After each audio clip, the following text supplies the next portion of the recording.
وَأَنكِحُوا الْأَيَامَ مِنكُمْ وَالصَّالِحِينَ مِنْ عِبَادِكُمْ وَإِمَائِكُمْ، فرمایا آپ ایامہ کا لفظ استعمال کیا تاکہ تم نکاح کرو ایامہ کا اپنے اندر، حکم دیا گیا نکاح کرنے کا۔ ایامہ کہتے ہیں اس کو کہ جس کا چاہے تو نکاح پہلے سے ہو گیا ہو، یا تو طلاق ہو گئی ہو، یا بیوی کا انتقال ہو گیا ہو، یا یہ تو اس کا نکاح ہوا ہی نہیں شروع ہی سے، دونوں کے لیے ایامہ لفظ استعمال ہوتا ہے۔ اگر کسی کا نکاح نہیں ہوا ہے تو فرمایا کہ اس کا نکاح کرو۔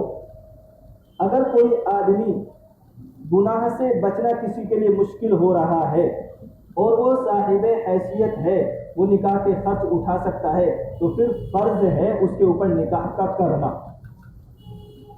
جو آدمی غالب ہے اس کے اوپر نکاح کا غلبہ، خواہشات کا غلبہ اس کے اوپر غالب ہے، لیکن وہ خرچ نہیں اٹھا سکتا ہے، غریب ہے، تو اس کے بارے میں اللہ کے نبی صلی اللہ تعالیٰ علیہ وسلم نے فرمایا کہ وہ کوشش کرے جب تک وہ روزے رکھتا رہے۔ نکاح کرنے کی جب تک ہمت نہیں ہے تب تک اس کو چاہیے کہ وہ روزے رکھتے رہے تاکہ اس کی خواہشات قابو میں رہے۔ باقی اگلی آیت میں اس کی اور اللہ تبارک و تعالیٰ نے خود سے تفصیل بیان کی ہے۔ فرمایا وَأَنكِحُوا الْأَيَامَ مِنكُمْ، تاکہ تم اپنے اندر سے نکاح کرایا کرو۔ تو اس لیے ہمیں چاہیے کہ نکاح جن کے نہیں ہوئے ہیں ان کو چاہیے کہ وہ جلدی نکاح کریں، اور جن کے کبھی ایسا بھی ہوتا ہے کہ کسی وجہ سے کوئی طلاق ہو گئی یا کسی کی بیوی کا انتقال ہو گیا تو ان کو بھی چاہیے کہ وہ نکاح کرے، ان کو نکاح کرا دینے چاہیے۔ ہمارے معاشرے میں چونکہ یہ ایک برا سمجھا جاتا ہے کہ کسی کی بیوی کا انتقال ہو گیا تو وہ نکاح نہیں کرے گا، کہ بھائی چلو بچے جوان ہیں کیا نکاح کریں گے، بچے جوان ہیں الگ بات ہے، پھر بھی اس کو چاہیے کہ وہ نکاح کر لیں۔ وَالصَّالِحِينَ مِنْ عِبَادِكُمْ وَإِمَائِكُمْ، اور فرمایا کہ نیک تمہارے جو غلام ہیں اور تمہاری جو باندیاں ان کا نکاح کرا دیا کرو۔ نیک ہونے سے کیا مراد ہے؟ نیک ہونے سے مراد یہ ہے کہ تمہارے باندی یا تمہارے غلام میں سے جو صلاحیت رکھتے ہوں نکاح کی ان کا نکاح کرا دیا کرو۔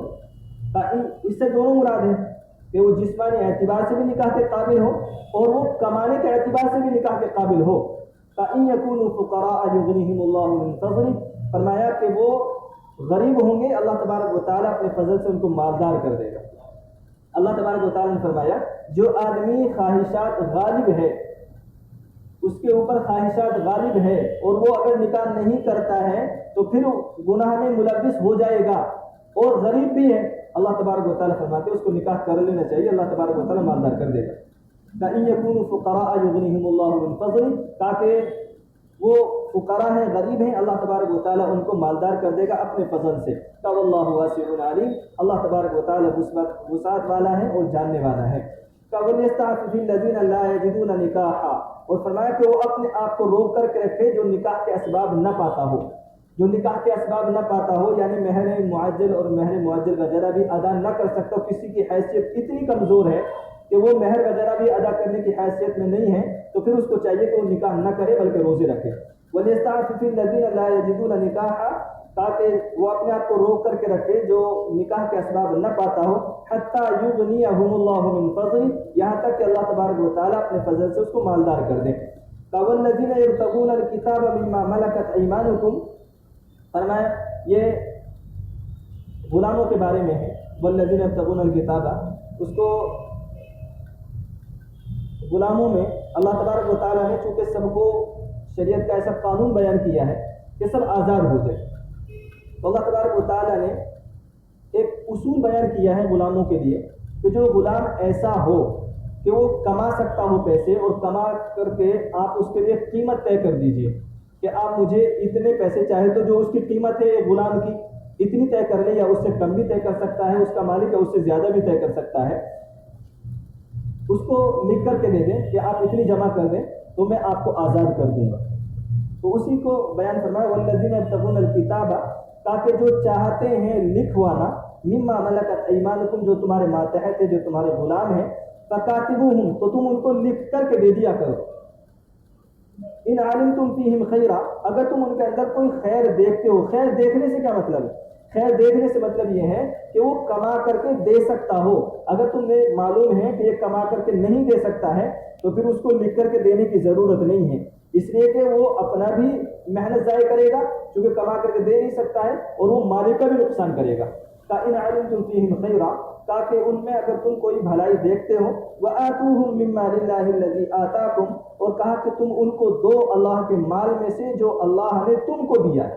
کہا جب تم ان کو آزاد کر رہے ہو، جب وہ اپنی لکھی ہوئی قیمت کو، لکھے ہوئے پیسوں کو ادا کر رہے ہیں، تو پھر اللہ تبارک و تعالیٰ نے جو تمہیں مال دیا ہے اس میں سے ان کو بھی کچھ دے دیا کرو. وَلَا تُكْرِهُوا فَتَيَاتِكُمْ عَلَى الْبِغَاءِ إِنْ أَرَدْنَا تَحَسُّنًا لِتَبْتَغُوا عَرَضَ الْحَيَاةِ الدُّنْيَا. پہلے کیا ہوا کرتا تھا زمانے جاہلیت میں، لوگ اپنی باندیوں سے زنا کرا کر کے پیسے کمایا کرتے تھے. اس آیت میں اللہ تبارک و تعالیٰ نے اسی کی کراہت کو بیان کیا.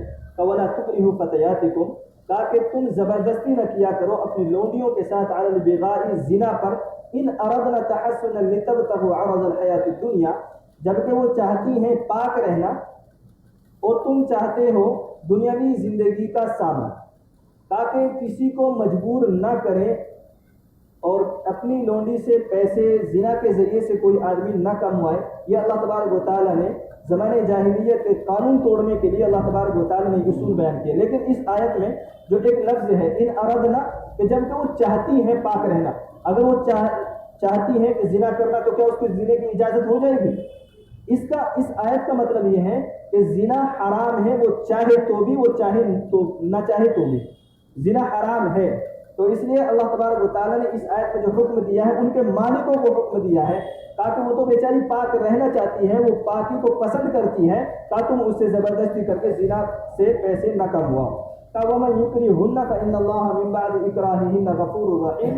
فرمایا کہ جو ان کے ساتھ زبردستی کرے گا، تب پھر بھی کوئی آدمی اگر زبردستی ان کو کرے گا اور ان کو زنا کرائے گا، فَإِنَّ اللَّهَ مِن بَعْدِ إِكْرَاهِهِنَّ، تو بے شک اللہ تبارک و تعالیٰ ان کی زبردستی کرنے کے بعد غفور الرحیم، تو معاف کرنے والا ہے، رحم کرنے والا ہے. تو اللہ تبارک و تعالیٰ ان کے ساتھ جس نے زبردستی کی ہے اس باندی کے ساتھ، اس لونڈی کے ساتھ اللہ تبارک و تعالیٰ بخشش کا اور رحم کا معاملہ کر دے گا. لیکن جس نے کرایا ہے پھر اس نے ایک حرام کا انجام دیا ہے، اللہ تبارک و تعالیٰ کی پکڑ کے لیے اس کو چاہیے کہ وہ تیار رہے. پھر فرمایا وَلَقَدْ أَنزَلْنَا إِلَيْكُمْ آيَاتٍ مُبَيِّنَاتٍ، فرمایا کہ ہم نے تمہارے لیے کھول کھول کر کے آیتیں بیان کر دی ہیں.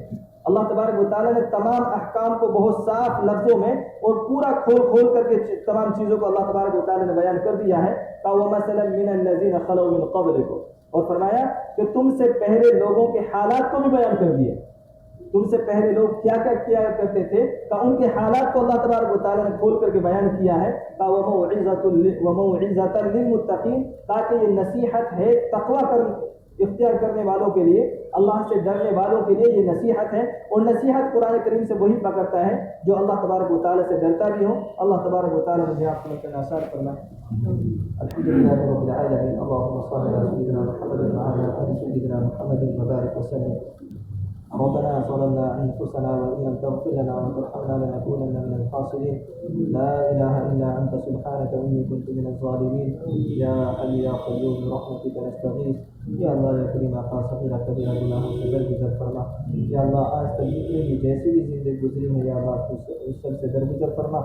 یا اللہ آج سے اپنے حبیب کے طریقے پر چلنے کی توفیق عطا فرما. یا اللہ جتنے بیمار ہیں سب کو شفا کل عطا فرما. یا اللہ جتنے اس دنیا سے رخصت ہو چکے ہیں یا اللہ تو سب کی مغفرت فرما. یا اللہ جتنے پریشان حال ہیں سب کی پریشانیوں کو دور فرما. یا اللہ جتنے مقروض ہیں سب کے قرضوں کے ادائیگی کا اسباب مہیا فرما. یا اللہ جو بے اولاد ہیں سب کو نیک صالح اولاد عطا فرما. یا اللہ جو صاحب اولاد ہیں یا اللہ ان کی اولادوں کو فرما بردار بنا. یا اللہ پوری امت کی حفاظت فرما. یا اللہ پوری امت کی مدد فرما. یا اللہ مدارس مساجد مراکز خانقاہوں کی حفاظت فرما. یا اللہ دین کے جتنے قلعے ہیں یا اللہ تو سب کی حفاظت فرما. یا اللہ دین کا کام کرنے والوں کی حفاظت فرما. یا اللہ ہم سب کو اپنے دین کے لیے قبول فرما. یا اللہ جب تک زندہ رہے ایمان پر ثابت قدم فرما. یا اللہ جب موت آئے تو ایمان کامل پر خاتمہ نصیب